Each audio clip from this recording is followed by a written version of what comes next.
সত্যি কথা বললে খুব কষ্ট হয়, তাই না? সত্যি কথাগুলো শুনতে খুব কষ্ট হয়।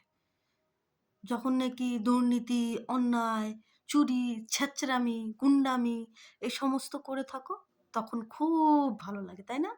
আর যখন কেউ এইসব নিয়ে কথা বলে, যখন কেউ এইসবের প্রতিবাদ করে, তখন রক্ত টগবগিয়ে ওঠে। বাস এদের মুখ বন্ধ করতে হবে। যেন তেন প্রকারেণ বাস। কেন? কাজের বেলায় কেন এই জিনিসটা থাকে না যে যেন তেন প্রকারেণ যেভাবে হোক মানুষের জন্য কাজ করতে হবে। যা, যা বলেছি ইলেকশনের আগে সেই সমস্ত কিছু করতে হবে। সমস্ত ভালো কাজগুলো করতে হবে। মানুষ যেদিকে আঙুল দেখাচ্ছে বারবার প্রশাসন, স্বাস্থ্য, কর্ম সেই জিনিসগুলোকে ঠিক করতে হবে। না, সে বেলায় নেই। কিন্তু উচিত কিছু বলো বাস এদের একদম তিরিং-বিরিং, তিরিং-বিরিং করে নেচে উঠবে।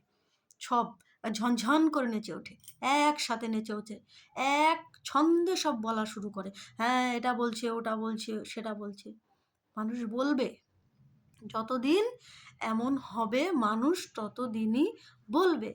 আর এখন তো আরো মোবাইলের যুগ, যাকে বলে ইন্টারনেটের যুগ, অনলাইনের যুগ। এখন আরো বেশি করে বলবে। আর এই সমস্ত কিছু আরো বেশি করে পৌঁছবে। আগে এটা ছিল না তো। তাই সেভাবে এই জিনিসগুলো প্রচার হতো না। লোক জানতে পারত না, বুঝতে পারত না। কিন্তু এখন আছে এর এর এটা ভালো দিকও আছে যেমন খারাপ দিকও আছে।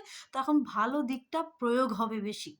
সেটা হচ্ছে এই সমস্ত তথ্য যা কিছু হচ্ছে, দুর্নীতি এই সমস্ত কিছুকে সকলের সামনে সুন্দর করে ফাঁস করার জন্য। তাই কষ্ট পেলেও শুনতে হবে।